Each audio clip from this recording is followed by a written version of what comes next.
మీ okay, అందరూ please కొంచెం సైలెంట్గా ఉండరా అండి.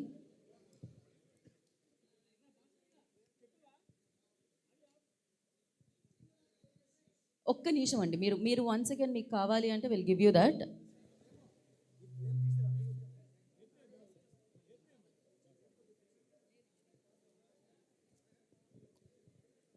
ఓకే అండి. So yes, yeah, tourism, culture and cinematography minister Kandula Durgesh గారిని మాట్లాడాల్సిందిగా కోరుకుంటున్నాం. అందరికీ నమస్కారం. విశాఖ అరకులోయ అనకాపల్లి ఉత్సవాలకి ఈరోజు కర్టెన్ రైజర్ కార్యక్రమాన్ని నిర్వహించుకుంటున్నటువంటి శుభ సందర్భంలో వేదిక మీద ఉన్నటువంటి మంత్రివర్యులు శ్రీమతి అనితి గారు, శ్రీ కొల్లు రవీంద్ర గారు, శ్రీ డోలా శ్రీ బాలవీరాంజనేయులు గారు, అదేవిధంగా వేదిక మీద ఉన్నటువంటి శ్రీమతి గుమ్మడి సంధ్యారాణి గారు, ఇంకా ఎంపీ గారు, తెలుగుదేశం రాష్ట్ర అధ్యక్షులు శ్రీనివాస్ గారు, శాసనసభ్యులందరికీ, టూరిజం కార్పొరేషన్ చైర్మన్ గారికి, ఇంకా వేదిక మీద ఉన్నటువంటి అధికారులందరికీ, ముఖ్యంగా ఈనాటి కార్యక్రమంలో పెద్ద ఎత్తున పాలు పంచుకుంటున్నటువంటి 50 మంది పాత్రికేయ మిత్రులకు, అదేవిధంగా ఎలక్ట్రానిక్ మీడియా వారికి, మిత్రులందరికీ కూడా నమస్సుమాంజలు తెలియజేస్తూ, సీ టు స్కై అనేటువంటి ఒక స్లోగన్ తోటి ఈ కార్యక్రమాన్ని నిర్వహించుకుంటున్నాం. మనం చెప్తున్నది సాగర తీరాల నుంచి కొండ శిఖరాల వరకు. విశాఖపట్నం, అదేవిధంగా అనకాపల్లిలో సాగర తీరాలని మనం చూస్తాం, కొండ శిఖరాలని అరకులోయలో మనం చూస్తాం. అటువంటి అద్భుతమైనటువంటి ప్రకృతి రమణీయత ఉన్నటువంటి ఉత్తరాంధ్ర ప్రాంతంలో ఈ కార్యక్రమాల్ని నిర్వహించుకోవటం, అందులోనూ విశాఖ ఉత్సవాల పేరుతో ఈ కార్యక్రమాన్ని నిర్వహించుకోవడం అనేది చాలా ఆనందకరమైన విషయం. మీ అందరికీ తెలుసు, విజయవాడలో ఆ మధ్యకాలంలో మనం దసరా ఉత్సవాలు నిర్వహించుకుంటే స్వయానా ముఖ్యమంత్రి గారు అన్నారు, మైసూర్ అదేవిధంగా కలకత్తాలో జరిగేటువంటి దసరా ఉత్సవాల్ని మించి విజయవాడలో ఉత్సవాలు జరిగాయనేటువంటి మాటని.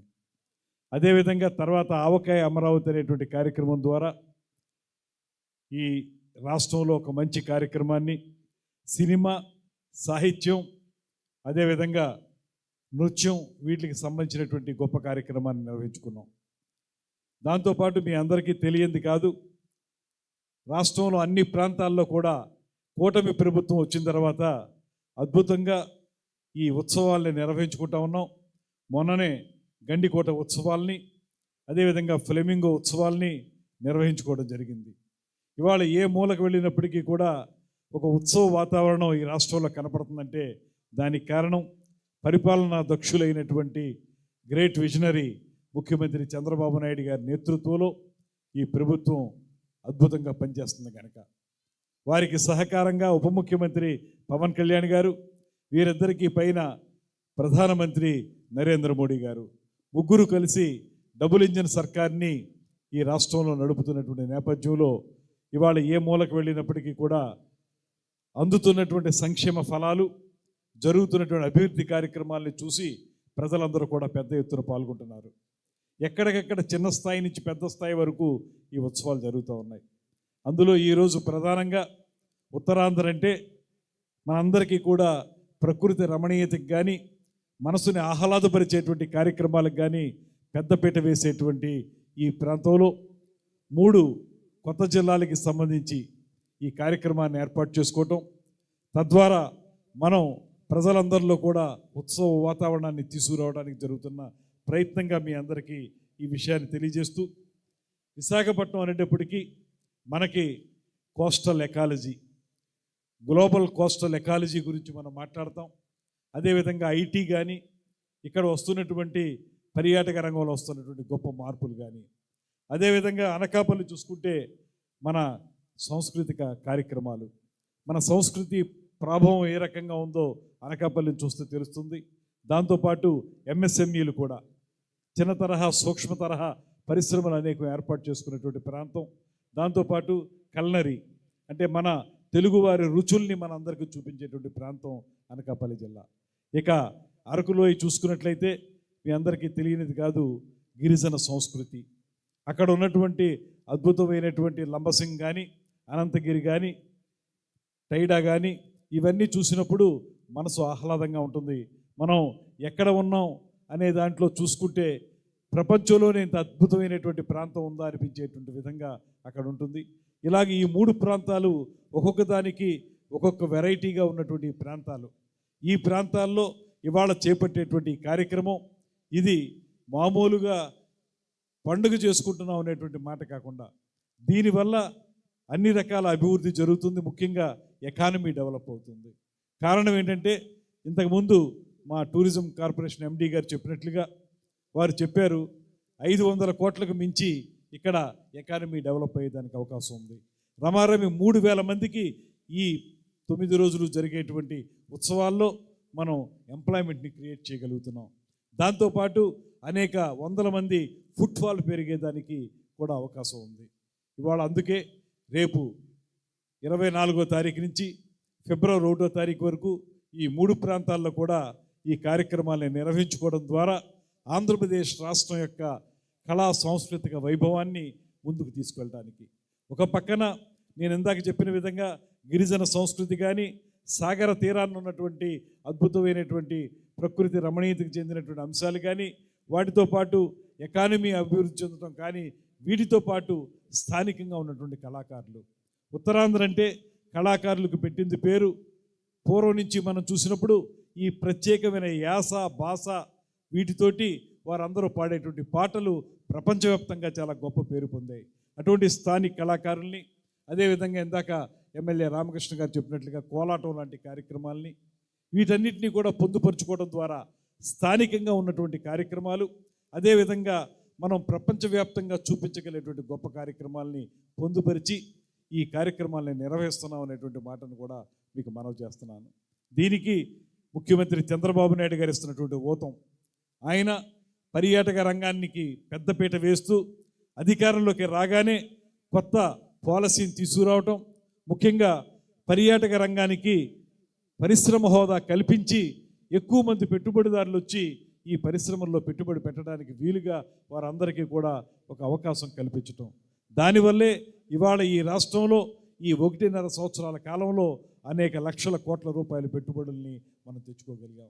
అదే కాకుండా ఒక పక్కన ఉత్తరాంధ్రకు చెందినటువంటి ఈ ప్రాంతం, మరో పక్కన అమరావతి, ఇంకొక పక్కన తిరుపతి, ఈ 3 ప్రాంతాలని కూడా వివిధ రకాల హబ్బులుగా తయారు చేసి, దాంతోపాటు వివిధ రకాల యాంకర్ థీమ్స్ తోటి వీటిని సర్క్యూట్స్గా డెవలప్ చేసి, ఒక పక్కన టూరిజంలో టెంపుల్ టూరిజం, దాంతోపాటు ఎకో టూరిజం, అడ్వెంచర్ టూరిజం, ఇలా వివిధ రకాల టూరిజం యాక్టివిటీస్ ఏవైతే ఉన్నాయో వాటన్నిటినీ కూడా అభివృద్ధి చేయడానికి వీలుగా ప్రతి ప్రాంతంలోనూ కూడా ఆయా ప్రత్యేకతలను దృష్టిలో పెట్టుకుని కార్యక్రమాన్ని నిర్వహిస్తున్నటువంటి సందర్భాన్ని కూడా మీకు గుర్తు చేస్తున్నాను. 24 నుంచి ఫిబ్రవరి 1వ తారీఖు వరకు జరిగేటువంటి ఈ కార్యక్రమాలు ఇది ఒక ఉత్సవంగా కానీ, ఇదొక వేడుకగా కానీ, ఇదొక ఈవెంట్గా కానీ మనం చూడకూడదు. ఇది ఒక అనుభూతి, ఇది ఒక అభివృద్ధికి సూచికగా నిలబడేటువంటి కార్యక్రమం. దీని ద్వారా ఉద్యోగాల కల్పన జరగాలి, దీని ద్వారా పర్యాటక రంగం వృద్ధి చెందాలి, స్థానిక కళాకారులు కూడా ఆనందంగా మాకు అవకాశం దొరికిందనేటువంటి మాట చెప్పాలి. అలా మొత్తంగా చూసుకున్నప్పుడు ఈ కార్యక్రమాలన్నీ కూడా మనకు ఎంతగానో ఉపయోగపడతాయనేటువంటి మాటని మరొకసారి తెలియజేస్తూ, ఇవాళ ఈ కార్యక్రమాన్ని ముందుకు తీసుకెళ్ళడానికి వచ్చినటువంటి మీడియా వారిని కూడా ప్రత్యేకంగా నేను కోరుతున్నాను. ఇలాంటి కార్యక్రమాలు మీ యొక్క క్రియేటివిటీకి ఒక దర్పణం పడతాయి. మీరు ఈ కార్యక్రమాలు చూసినప్పుడు వీటిని ప్రజల్లోకి తీసుకెళ్లే విషయంలో కూడా మీరు కూడా అద్భుతమైనటువంటి క్రియేటివిటీని చూపించడానికి అవకాశం జరుగుతుంది. అందువల్ల మీడియా వారు కానీ, ముఖ్యంగా యూత్ను కూడా మేము కోరేది ఏంటంటే ఈ ఉత్సవాల ద్వారా మీరు పార్టిసిపేట్ చేయండి. మీరు పార్టిసిపేట్ చేయడానికి వాలంటీరింగ్ చేయడానికి కూడా అవకాశం ఉంది. ఈ కార్యక్రమాల్లో వాలంటీర్స్గా రండి, ఇందులో పాల్గొనండి. భవిష్యత్తులో ఏ రకంగా ముందుకు వెళ్ళాలో మీకు పూర్తిగా అర్థమవుతుందనేటువంటి మాటను కూడా మనం చేస్తున్నాను. ఇక ఎవరైతే కుటుంబాలు ఉన్నాయో వారందరినీ కూడా మేము కోరేది ఒకటే, మీరు కుటుంబ సహితంగా ఇంట్లో ఉన్న పిల్ల పాపలతో వచ్చి కార్యక్రమాలు చూడండి. ఇక్కడ మీరు పాల్గొనటానికి అనేక రకాల క్రీడలు ఉన్నాయి. మీరు ఆహ్లాదంగా వినటానికి అద్భుతమైనటువంటి సినీ పాటల గేయాలు పాడేటువంటి అనేక మంది గాయకులతోటి పాటలు పాడించేటువంటి కార్యక్రమాలు ఉన్నాయి, కన్సర్ట్లు ఉన్నాయి. దాంతోపాటు స్థానిక కళాకారులు చేసేటువంటి కార్యక్రమాలు ఉన్నాయి.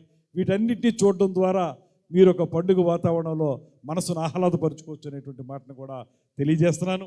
ఇలాంటి ఒక వాతావరణాన్ని ఈ ప్రాంతానికి తీసుకురావడానికి ముఖ్యమంత్రి గారు ఇచ్చినటువంటి ఈ ఊతం ఏదైతే ఉందో దీన్ని తప్పనిసరిగా మనందరం అందిపుచ్చుకోవాలనేటువంటి మాటను కూడా మీ అందరికీ తెలియజేసుకుంటూ, ఈ విశాఖపట్నానికి ఒక బ్రాండ్ ఉంది.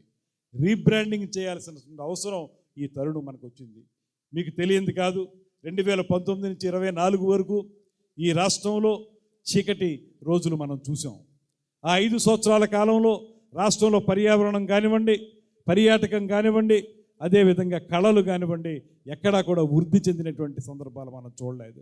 పూర్తిగా కళలు అడుగంటిపోయినటువంటి సందర్భంలో కూటమి ప్రభుత్వం వచ్చిన తర్వాత ముఖ్యమంత్రి చంద్రబాబు నాయుడు గారి నేతృత్వంలో మనం చేసుకున్నటువంటి ఉగాది పురస్కారాలు కానివ్వండి, కందుకూరి పురస్కారాలు కానివ్వండి, రేపొద్దున నంది నాటకోత్సవాలు చేస్తాం అవి కానివ్వండి, నంది అవార్డులు కానివ్వండి, ఇవన్నీ కూడా ఒక ప్రత్యేక పద్ధతిలో ముందుకు తీసుకెళ్ళడానికి ఈ ప్రభుత్వం కృషి చేస్తూ ఉంది. దానికి మీ అందరి యొక్క సహకారం చాలా అవసరం. ఇలాంటి ఉత్సవాల ద్వారా స్థానికంగా ఉన్నటువంటి వ్యక్తుల తాలూకా గొప్పతనం కూడా మనందరికీ తెలిసేదానికి అవకాశం ఉందనేటువంటి మాటని నేను తెలియజేస్తూ, మీరందరూ కూడా పాల్గొనాల్సిందిగా మిమ్మల్ని అందరినీ కోరుకుంటూ, ఈ అవకాశాన్ని ఇచ్చిన మీ అందరికీ ధన్యవాదాలు తెలియజేస్తూ, ఈ కార్యక్రమంలో పాలు పంచుకుంటున్నటువంటి 50 మంది ఇంతమంది మంత్రులు, పార్లమెంట్ సభ్యులు, శాసనసభ్యులు, వివిధ రకాల హోదాల్లో ఉన్నటువంటి అధికారులు అందరం కలిసి సమిష్టిగా ఈ కార్యక్రమాన్ని విజయవంతం చేయడానికి చేసే ప్రయత్నానికి మీరందరూ కూడా సహకరించి ఆశీర్వదించి ఈ విశాఖ ఉత్సవం సీ టు స్కై అన్నాం మనం, సాగర తీరాల నుంచి కొండ శిఖరాల వరకు అటువంటి అద్భుతమైనటువంటి కార్యక్రమానికి మీ సపోర్ట్ కావాలని మరొకసారి తెలియజేసుకుంటూ సెలవు తీసుకుంటున్నాను. నమస్కారం.